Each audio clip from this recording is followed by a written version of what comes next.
Hi everyone, my name is Teresa. I also go by Cereal on League of Legends. In this YouTube channel, we are going to be going over my games and reviewing them and kind of analyzing how I did and how my team performed versus the other team and why we won or why we lost. So at the start of this game, you pick a side, pick a buff, basically where you're going to start the jungler. And this time the jungler started on the top side of the map with the enemy's blue buff. So he kind of counter-jungled a little bit and took the blue buff away from the Warwick and gave himself a little jump start because now he has an extra camp that the Warwick will never be able to get back again. So that's one way to kind of propel yourself ahead, or just leave the enemy jungler behind, is just to take one of his camps right at the beginning. However, there is risk involved with this because if you do just go in willy-nilly and you don't know where the enemy jungler is, he could be right there and you could end up dead. So after they get the blue buff, the Lee Sin goes back to his red and does his normal jungle path going through, and he ends up bot lane.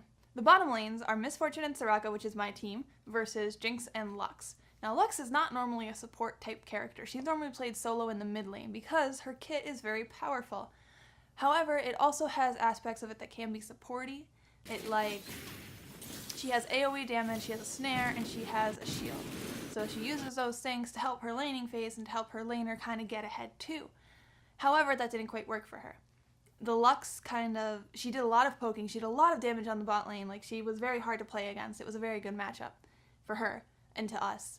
But the Lee Sin came in level 2 or 3, they see him coming in, Jinx lays down her choppers, Lux throws out a Q and the Q hits Lee Sin. However, the Lee Sin is still able to move forward on this. Lee Sin comes in, throws down a ward and jumps to it. And at that point they already blew their CC, they blew their Lux snare, they blew their Jinx chompers. They have really nowhere to kind of go. So we have the Miss Fortune and the Soraka coming in for the assist and helping out the Lee Sin and helping him get more damage onto the Jinx so he can secure the kill. However, Jinx flashes away under the turret and Lee Sin follows her with a Q. This is kind of a death sentence for Lee Sin because he can get snared by the Lux Q again because it is now off cooldown, and he can kind of get a little hit by the turret too because he's diving them. So Lee Sin dies, but he's also able to take the Jinx down with him. Alright, so what we see happening right now is in the bot lane, Lee Sin came in for a second gank. Now, he knows that the Jinx doesn't have flash, and he knows Lux also doesn't have flash because Lux blew it just after the Lee Sin and Jinx died trying to kill the Miss Fortune, which is me. It didn't work because I just kind of walked away and she didn't land any of her CC on me. So he lands a Q, he flashes onto the Jinx. I land a Q onto the Lux, which then ricochets onto the Jinx and kills the Jinx. So Lee Sin is able to continue beating on the Lux, and then after a few auto attacks and some CC from my Soraka, we're able to finish off the Lux as well. Oh god, I'm so good at talking. So what we see happen here is the Lux throws her Q as I'm walking forward to farm, and she hits me with it, so she immediately ulties and throws out her E. The ulti doesn't do anything because I'm full health, so it only knocks me down to about 3/4, but it doesn't kill me because I have too much health. So once she pops her ultimate, I pop my heal, my support pops her ultimate, which is basically a huge AoE heal for everybody, and I'm still half health. I still have half to 3/4 health. So she pops her E, Jinx lays down her chompers, but it's not enough as we have a lot of heals. We have my heal, we have Soraka's regular heals, and we have Soraka's ultimate. So, because of all the heals that we have, they aren't able to finish me off.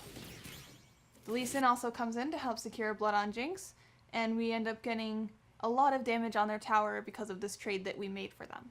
Or that they made for us, I guess.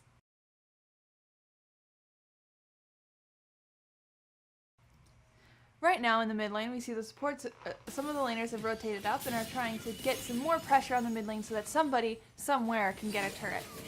But right now, it's kind of even, although the Warwick was able to ult in onto the Soraka and kind of take her down, thanks with Lux's help as well. So right now, the mid lane is 4-2, with the top laner and a bottom laner coming up to join the fray as well. Miss Fortune and Yasuo, me and Yasuo, are pushing forward, and we are trying to get more pressure on this mid turret to kind of distract for our jungler to get the dragon. So we're sitting here, we're pushing forward with all of our might, and then the jungler is able to secure the dragon with no one knowing that he's there. So we kind of back out because we got the drink that we wanted, and we're kind of waiting to see what happens here. Yasuo was left alone. I go back down towards bot lane, and then rotate right back up because I noticed there's nothing for me bot lane because the wave is pushing in, and it's too dangerous for me to go up that far on my own. Lee Sin is on the flank. and getting attacked by the Warwick. So he dashes to a ward, and the Warwick ends up on top of us. We're focused on the Warwick, and all of their damage dealers, all of their AD, their AP, all of their heavy damage dealers are off to the side, able to throw their kit onto us, and we take a fall here. We lose 3 members to their 1, and they're able to take our mid turret. Camille, however, in the top lane, had just won a fight against the Fiora, and he's trying to trade that turret, but he runs out of minions, so he has to retreat as well, and he's not healthy enough to keep pushing with the wave. So this video focused very much on the early game and how our macro in the very beginning helped propel us forward to eventually win the game. Well, the enemy team did get some really good picks on us later, like when we tried to collapse on the Warwick and it just got counter-collapsed on, and 3 of us died as opposed to just killing the Warwick and backing out.